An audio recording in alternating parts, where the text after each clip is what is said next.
The Malaysian was set to be hanged in Changi prison on Wednesday morning. Nearly 30% of all traffickers caught were Malaysians. The death penalty is imposed because evidence we have shows that it is an effective deterrent. And we are not going to be deflected in doing the right thing for Singapore.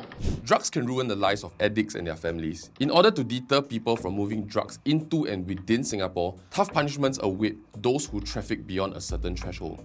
Recently, Singapore's zero-tolerance drug stance has made the news again, and I think the question everybody is asking is why are we so tough on drug traffickers? This issue is a lot closer to us than we might think.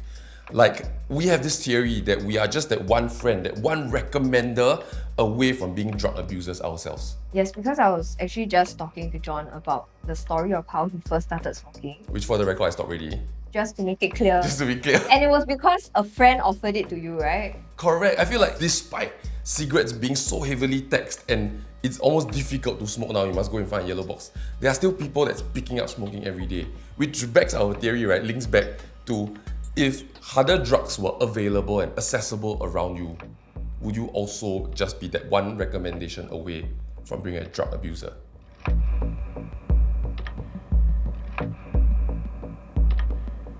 So right now, Annette is on her way to meet a CNB officer. I'm in the office, I'm waiting for Mason to arrive. So Mason used to be a drug abuser and trafficker. He's been through a lot, so he's gonna help me understand the very, very real issues that come with drug abuse. What was the first interaction like? I was actually introduced to weed through one of my friends, and I started smoking it socially from there. Nothing too heavy at that point, just during gatherings, and I wouldn't do it alone. Right. The first time I actually smoked weed, I thought I was going to die. Started hallucinating, started vomiting and all. Second time, third time, it just started being nicer. So at which point do you think you realized you were addicted? I think in year 3 of poly, I actually moved out of my parents' place. I went to rent a condo and I started hosting poker games. So I managed to run like 5 games a week. So being a poly student at 19 years old, you're seeing like net profit of 1,000 to 1,500 a night. So that's a 5-figure digit every month. So from there, I actually sort of dropped out in year 4. Still quite stupid. I mean, I should just finish the things since I was already there. A friend who I knew for about 6 months, he actually borrowed quite a lump sum of money from me. So at that point, I think I went all out to help him. I gave him most of what I had, and like any other story, he didn't return the money. So being young, I mean, I was 20, 21 years old. That blow was quite big in that sense. So I stopped doing everything. I moved to Thailand with my then girlfriend. All I did all day in Thailand was really just smoking weed, playing FIFA, smoking weed, playing FIFA, going out. It looks like the ideal life for a lot of people. Like, wow, that's the life I want to lead. But after a few months, I realized, no, this is still not working out. I'm dying inside. I'm empty. I'm feeling alone. What am I doing? I'm not even happy. So to fill the void, I actually Googled online legal drugs in Thailand. I went to search that, and then the first thing that popped up out there I saw was tramadol. So tramadol, I read just a brief description. I said, painkillers, help you numb how you feel and all. I was like, yeah, this is exactly the thing I need right now, right? So it was very cheap, $1 Sing for one whole slab. And the first time I actually took it, I actually popped all 10. Not a very wise person, as you would. Back then. Yeah. So I popped the whole slab. I drank, went to vomit for a while. And then after 10, 20 minutes, 30 minutes, I was like, this feels good. I don't feel sad. I mean, I feel happy. The void was actually gone. So it's only after, I think, about 2 weeks plus that I realized, I'm 22, 23 years old. I cannot be waking up every morning popping 10, 20 pills just to feel normal. I gotta stop this shit. So I stopped, and it doesn't feel right. I felt even worse than before I even started the tramadol. What the hell is going on? This doesn't feel normal at all. It felt way worse than before I even started. So I went to Google tramadol. Then I saw in detail, it actually belongs to the opiate family and all. The one thing that I promised myself never to ever touch. I know what it actually does to people and all. So I was like, oh shit, I've gotten hooked on a mini heroin. Can you describe the addiction? Your whole world is darkness. Life is just flat. Like I wake up every morning, first thing I'll look up at the ceiling and it's like, wow, I feel like shit. So the first thing I'll have to do is just pop the few tramadols, let it sink in for a while. Then I feel slightly normal. If I don't take, it's just complete darkness. You just feel like ending your life all the time. It's really very bad. I started losing weight, I started losing my appetite. I've lost all pleasures in life, basically. My whole life was dependent on that stupid pill. So that's when I knew I was kind of gone. Right? I was like, this is the person I never wanted to be, and I am him now. So I moved back. I managed to get one last box of tramadol. Alamak. By this point, I'm already terribly addicted to this tramadol. This is one of the worst drugs to get addicted to. Quite a few people committed suicide from going completely cold turkey when you are fully addicted to it. So like, what do I do? So you started your own quitting program since you realized you cannot go cold turkey? Yeah. So I had the last 100 pills, right? So I had the ration already. I had the ration. 100 pill need to ration. I needed. Okay. Yeah, I mean, it will run out sooner or later, Yeah. right? Yeah, so how do I slowly get off it, right? So I actually went to work for my uncle, but that didn't really work out because in my mental state, I was completely not capable of performing even the easiest of tasks and all. So I was definitely not in a working state of mind. I couldn't even function as a human. So from there, I was like, okay, you know what, forget it. I'm just going to do what I know best. I'm going to start a poker place and all again. By this point, I was, like I mentioned, if I don't take the tramadol, even with the tramadol, I really felt like ending my life a lot of times. Having it makes you feel like you want to end your life. Not having it makes you want to end your life now. Damn if you do, damn if you don't. Both ways also, you're quite gone. I recognized and I understood that my life was already so much better. And yet, Even in the darkness. Even in that, I still felt that life had no meaning. Yeah. So I guess one of the final straws came was when I woke up, I went to the foot of the staircase to want to go up and shower, right? It was only then that I really, really wanted to end everything because I could not even climb the stairs. I could not even go one flight of stairs up to the toilet to take a shower. It took too much. I couldn't do it physically. At 24 years old, I cannot climb a flight of stairs without this stupid tramadol. Then I'm gone. There's no meaning already. And by that point, because I'm cutting down the tramadol, I'm pumping myself with any other drug that I can get besides heroin or ice, even no ice back then. So it's all this ecstasy, aramine 5s, ketamine, weed and all, right? Just to fill the void. How do you get caught? So moving back here, of course, it's so much more expensive to smoke weed and all, right? If I started buying it in smaller quantities, it would cost a lot more. It's just the same concept as wholesale and all, right? Yeah. Economies of scale, right? So I started buying bigger quantities. One of my friends had friends coming over. She actually got some from me. The friends from Indonesia got caught, and then they said it was from her, she said it was from me. So I was going back home. I was walking along the corridor and all. The moment I opened the door, there were like CMB officers inside, and then I got caught.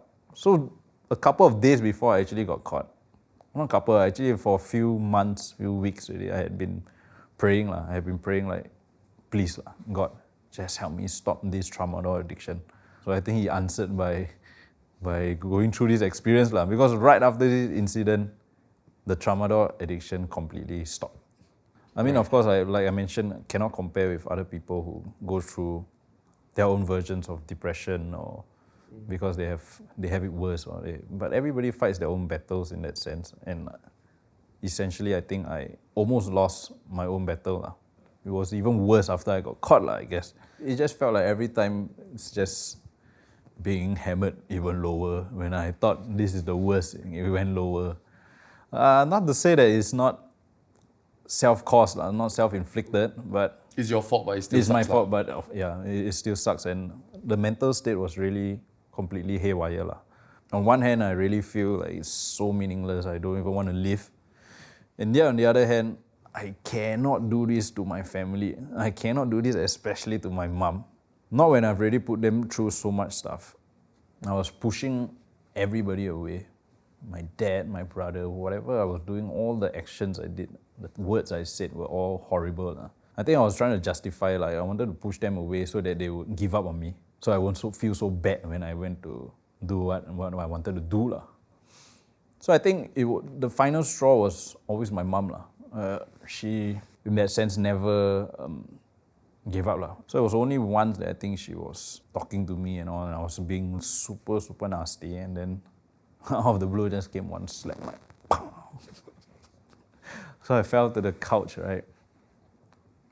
And then she told me like, you know, like, Mason, don't think mommy doesn't know what you're trying to do.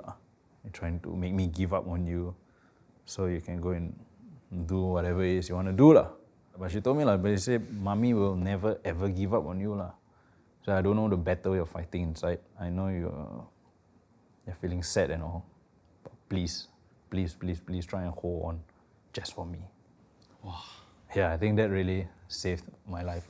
So after that, I went to jail. What was that like? I had a motto inside prison. Like every night I would just tell myself, like, another night spent is another night closer to home. So that's the only way I kept myself going. Like, of course there were nights that were tougher than the others, but it is what it is. I'm there already. I can't do anything about it, right? I was going to be there for 4 years plus, no matter what. What can I do inside here? How can I be the most productive inside? So it's like, no brainer, just go back to school. So thankfully, I managed to get into the school. Okay, I did decently well. I did enough to go into a local U. So, Oh wow. Yeah. So that's a lot better than me though. I must talk about my grades. You have good grades. Skateboarding, you show off. Yeah. So you see, the thing, people always think that, you know, from jail it's harder and all. I mean, mixed feelings I'm about sure it this. is lah. On one hand, you have less resources. On the other hand, you don't have any distractions. All you have is all your, whatever you go to school, you pay, then that's the only thing that keeps going on in your head. So in that sense, it's easier. I'm not saying go inside jail to go to study. But yeah, it was easier in that sense. Yeah. So surprisingly, the one place I was dreading to go the most was actually the place where my depression actually lifted. Reliving this experience and talking about it, even seeing someone smoke, for example. No. The 1 year plus that I've been out, it's been, yeah, actually I have never had any urge at all. I've already lost so much because of this. I'm not going to risk anything. It's not worth it at all. I don't even feel the urge. I don't even want to. So, and I understand, I recognize that my life conditions have been quite fortunate really. Like, I have it better than a lot of people. So imagine if having it quite comfortable and going through a less intense version of heroin is already so devastating to me. Can you imagine what more heroin actually does to a lot of people? How it really rewires how they think, how they view life and all. I'll never fully understand, but yeah, that's from my own trauma that was really hell. What I can do is, of course, pave my own future. So this is a conscious decision that I made, that no means no. I mean, that's the past. I cannot do anything. It has molded me into whoever I am today. Having gone through jail, having gone through this depression that handicapped me for most of my 20s, I would think that I'm more resilient now, but it also makes me more focused on what I want to achieve moving forward. Yeah. Proud of you, man. Well done already. Hey, thank you very much, man. No Thanks problem. for being so honest. No Appreciate your issues. time.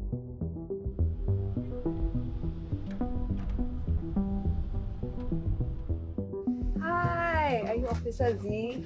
Yeah, Officer Z. Nice to meet you. Nice to meet you. So I'm here with Officer Z from CMB now, and because of the nature of what he does, he has to remain anonymous, but I'm hoping he can give me some insight into the hunt for drug traffickers in Singapore. So Officer Z, maybe you can tell us a bit more about the drug situation in Singapore? I've been in the force for 10 years, so to me things are a little bit different 10 years ago and now. So back then, the youngest abusers that I encountered so far was probably 19 or 20. But if let's say we are talking about now, there are a lot more younger abusers. And the youngest abuser that had ever encountered so far could be at the age of like 16 to 17 and dealing in drug trafficking and drug consumption. So times have changed within 10 years ago and now. So right now what we will do is, from the moment they are arrested for drug consumption, we will assess them case by case basis on firstly their risk level, and then we will also look at their background, whether is it a first time offender or is he a multiple offender, to decide which program suits them most. Most of the cases we will try our best to send them for a drug rehab, providing them support, and then also provide some preventive education to the younger abusers. Have you personally seen how drugs can impact someone's life? We have seen cases whereby parents themselves are the drug abusers. The parents are already receiving some money from the MSF support, but they are supposed to use this money to buy, for example, milk powder or some food for the family. But we have seen cases, instead of using the money to buy milk powder, the money was used to actually help them to buy drugs. The newborn is drinking condensed milk water, not having proper food. And sometimes when they abuse drugs in the house, the drugs can be seen like laying around in the house, and the baby can be seen crawling around. They can accidentally hurt themselves without knowing, because sometimes needle can be seen on the floor. Besides harm to the family members, their work will also be affected. Most of the time when they abuse drugs, they will not be able to concentrate, especially some cases whereby they are drivers or they are some delivery men. When they abuse drugs, they try to stay alert. But when they're abusing drugs when they are on the drive, they are most likely unable to focus on the road. So definitely it would cause harm.